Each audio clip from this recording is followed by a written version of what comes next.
They're called pre-Socratic philosophers because they lived prior to Socrates. Okay, kaya pre-Socratic philosophers ang tawag sa kanila. At bago natin sila pag-usapan, na-situate muna natin ang ating sarili kung bakit merong tinatawag na pre-Socratic philosophers. Nung unang panahon, ang pagpapaliwanag sa mga bagay-bagay at pinagmulan ng mga nangyayari sa kapaligiran ay sa pamamagitan ng myths. Okay? People will usually attribute whatever it is that is happening to stories of supernatural origins, to stories about gods and goddesses. Kapag biglang umulan dahil walang pagpapaliwanag na maisang tao, ang gagawin nila noon ay sasabihin nilang umulan sapagkat ito ay hiniling ng Diyos ng tag-ulan. Kung halimbawa namang tuyo ang mga pananim, ay sila ay mag-aalay sa lupain upang ang mga pananim ay lumago at lalong mamunga. Kung hindi na ipapaliwanag ang isang bagay, ay naniniwala sila na ito ay galing sa Diyos. Sa aspetong Pilipino, halimbawa, kung hindi natin mabigyan kahulugan ng isang bagay, sinasabi natin na ito ay may pinagmulan. Meron tayong storya na mga alamat. Okay? Alamat ng pinya, alamat ng lansones. Ito yung mga kwento na pinanggalingan ng mga bagay-bagay sapagkat wala pang pagpapaliwanag nung unang panahon. In Greek philosophy, okay, in ancient Greece, sabi ng mga tao noon, hindi po pwede na maniwala lang tayo na ang mga bagay na ito ay galing sa Diyos. Mga Diyos na pininiwalaan natin, kailangan nating paliwanag. Ang kanilang tanong noon ay, where does the world come from? Saan ang gagaling ang mundo? Anong pinanggalingan ng mundo? Naisip nila noon na kung merong isang bagay na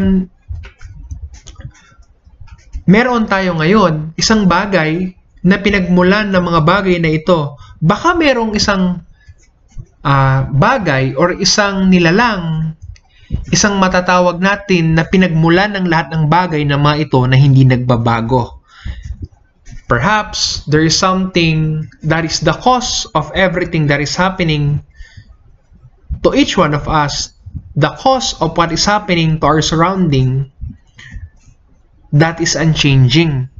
Mga bagay na hindi nagbabago kahit nagbabagong mga bagay na ito. Ang tanong nila noon, where does the world come from? Tigilan na natin yung mga kwento ng Diyos-Diyosa na yan. Maghanap tayo ng kasagutan sa pamamagitan ng naobserbang bagay.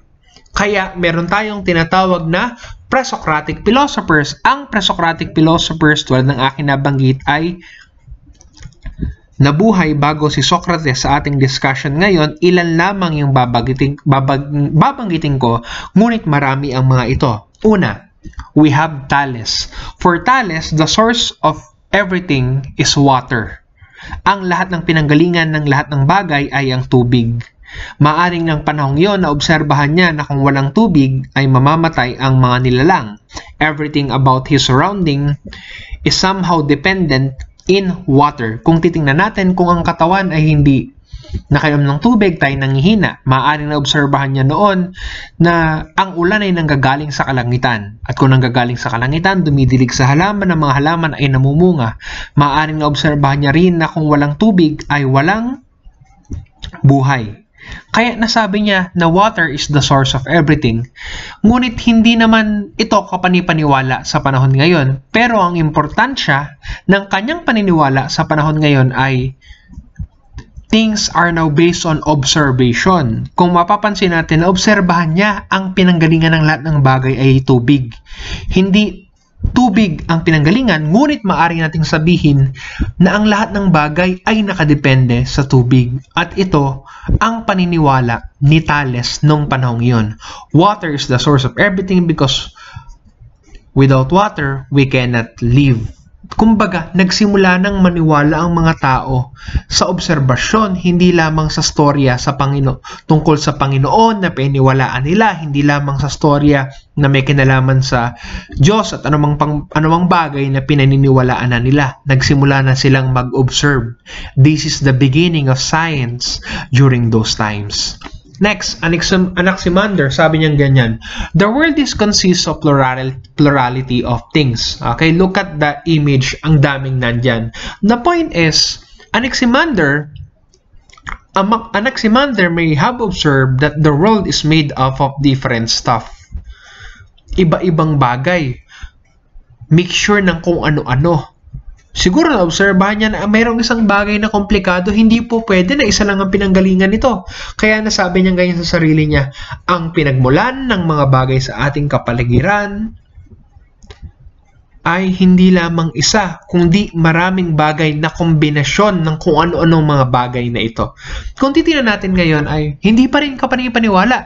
Pero nung panahon na yon ay pinaniniwalaan ito sapagkat meron kang makukuhang ideya in this topic, in this belief that everything is made up of complexity.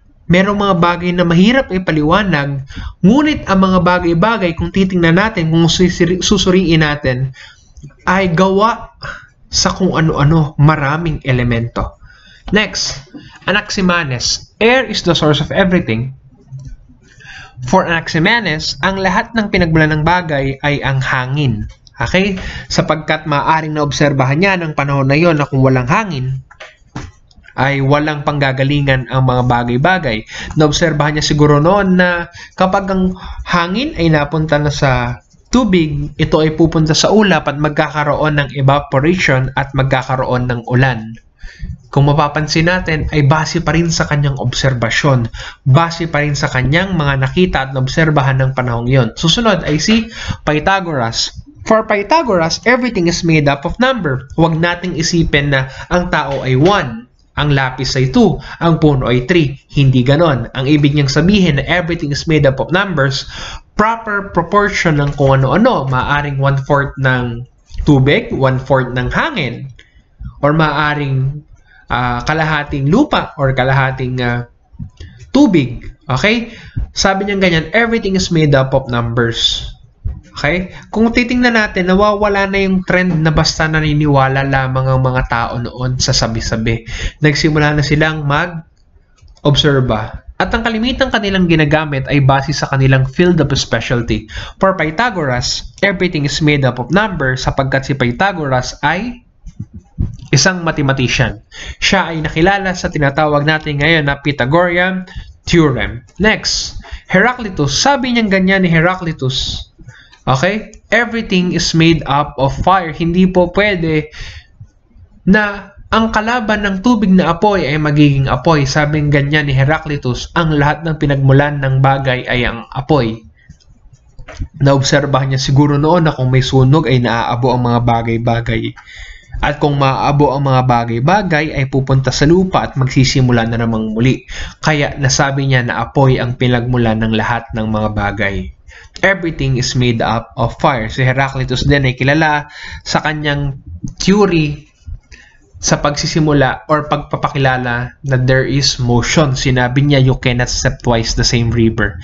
If you will notice, the approach of these people, of these pre-Socratic philosophers, is scientific.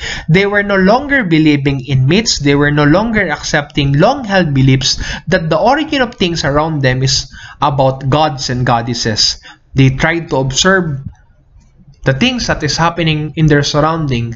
They try to understand certain things based on what is happening around them. Hindi na basta-basta lamang sa paniniwala sa kung ano-ano. And that is why we have what we call the pre-Socratic philosophers. The pre-Socratic philosophers started a new trend in thinking. Everything now is based on observable facts. Everything now is systematized. They no longer believe in a certain thing based on hearsays. They are now believing on certain things based on their observable world, based on what they see, what they understand.